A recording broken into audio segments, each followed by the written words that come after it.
তুল্লাহি বারাকাতু আপনাদের সাথে একটা জিনিস শেয়ার করতে ভিডিওটা করা। এই তো দেখেন আমার গাছের কাঁচামরিচ আলহামদুলিল্লাহ কতটা সুন্দর হয়েছে। আমি যে শুধু রান্না বান্না ভালোবাসি তা কিন্তু না, আমি কিন্তু গাছ লাগাতেও ভীষণ ভালোবাসি। আর আলহামদুলিল্লাহ কামরাঙ্গা মরিচের গাছ লাগাইছিলাম। এটাকে কেউ বলে বোম্বাই মরিচ, কেউ বলে নাগা মরিচ, কেউ বলে কামরাঙ্গা মরিচ। কয়েকদিন বাসায় ছিলাম না, দেখেন অবস্থা। পানি না দেওয়ার কারণে মরিচ কত ফুল ওপরে গেছে। আসলে নিজের কাজ। আবার এখানে দেখা যায় পোকাও হয়েছে। এই তো এই যে পোকায় খায়া ফেলাইতেছে। কি সুন্দর পেকে আছে দেখেন না। আমার ছোট বাবির জন্য এই মরিচ গাছ আমি লাগাইছিলাম, কিন্তু উনি এখন প্রেগনেন্ট অবস্থায় মরিচ খাইতে পারে না। ওনার নাকি ভীষণ ঝাল লাগে, মুখের মধ্যে ঘা হয়েছে। আমাদের মানুষ সে এরকমই হয়, অনেক সময় বাচ্চা হওয়ার পরে ওনাদের মুখে ঘা হয়। পোকা হয়েছে গাছের মধ্যে, এই যে দেখেন পোকা ধরছে। মোটর থেকে একদম ঠান্ডা ঠান্ডা পানি আনছি, গাছের গোড়ায় দিয়ে দেব। এগুলো হচ্ছে আমার আরেকটা ভালো লাগার জিনিস। গাছ লাগাইতে আমি ভীষণ ভালোবাসি। এই তো চাশনি পাতা, বিলাতি ধনিয়া পাতা যেটাকে বলে, মুড়ি দিয়ে মাখায় খাইতে কিন্তু এটা বেশ ভালো। গাছে পানি দিতেই যেন ওদের প্রাণ ফিরে আসলো, এরকম অবস্থা। বাজার থেকে যে ভর্তার জন্য মরিচটা কিনে আনি আমরা, ওইটার বিচি নিচ থেকে জমিয়ে এখানে লাগাই দিছিলাম। মাশাআল্লাহ দেখেন কতটা সুন্দর মরিচ আসছে,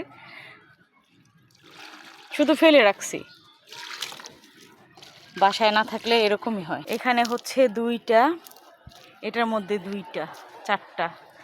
মাশাআল্লাহ এটার মধ্যে হচ্ছে দুইটা, ওইটার মধ্যে চারটা।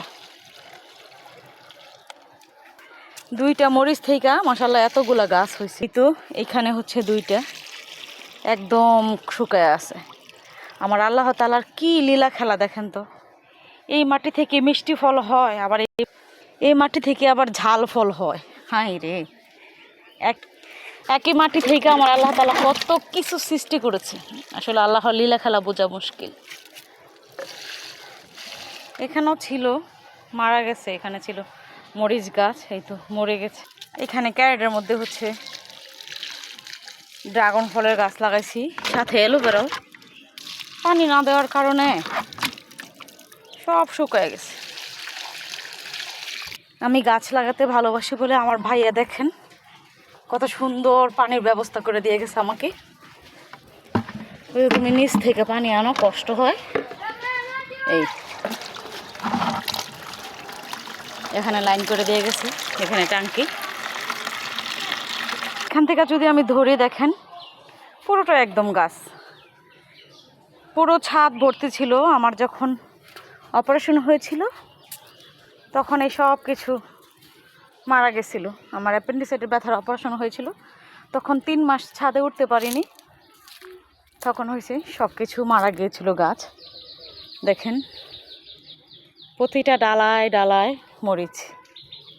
এই মরিচ মানুষের এত বেশি পছন্দ, কিছু মানুষের মানে এই মরিচের গন্ধ হইলেই ওরা না এক প্লেট ভাত খেয়ে নিতে পারে, মানে এত বেশি পছন্দের। দেখেন এখানে দেখেন কতগুলো মরিচ একসাথে হয়েছে, দেখতে কত সুন্দর। আমার কাছে তো সেই ভালো লাগে, খুব খুশি লাগে, অনেক ভালো লাগে। এদিকে আবার ড্রাগন ফল গাছ লাগাইছি, এগুলো পানি দিয়ে দিই। হয়েছে কিছুদিন আগে লাগাইছি, অল্প কয়েকদিন আগে। আর এই গাছতে হয়েছে 2বার ফল হয়েছে। এটা 3 বছরের মতো হয়েছে। আল্লাহ পাক এবার জানি কি করে, দেখা যাক কি হয়। ওইখানে আগে ছিল, ওইখানে, এখন আমি এখানে নিয়ে আসছি। দেশি মরিচ গাছ, এই তো দেখেন কত মরিচ হয়েছে, দেখছেন। এটা 2 বছর হয়েছে এই গাছটার বয়স। এই গাছটার বয়সও 2 বছর। অনেক মরিচ আসছে, তরকারিতে নিয়ে দেওয়া হয়ে যায়, অতটাও থাকে না। এখানে পুঁই শাক লাগাই দিছি, পুঁই শাকের ডাঁটা খেয়ে পরে লাগাইছি। গত বছর লাগাইছিলাম, অনেক খাইছি। এবারও লাগাই দিয়েছিলাম, অতিরিক্ত রৌদ্রের কারণে একদম হয়ে গেছে। তাও পানি দিয়ে দেই, দেখি কি হয়, যদি হয় হইলো, না হলে নাই। এটা 1 বছর হয়েছে লাগাইছি এই ড্রাগন ফলের গাছটা, সাথে পেয়ারা গাছও আমনি হয়েছে। পাখিতে মনে হয় আইনা ফালাইছিল বীজ। আহা গো, পানির অভাবে হারে দেখেন কি অবস্থা।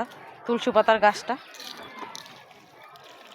বাড়িতে না থাকলে এরকমই, 2 দিন বাড়িতে ছিলাম না, 2-3 দিন একদম সব শুকায়া মইরা গেছে। তো সবাই ভালো থাকবেন, কথা হবে অন্য কোনো ভিডিওতে। এ পর্যন্ত সবাই ভালো থাকবেন, সুস্থ থাকবেন। আসসালামু আলাইকুম।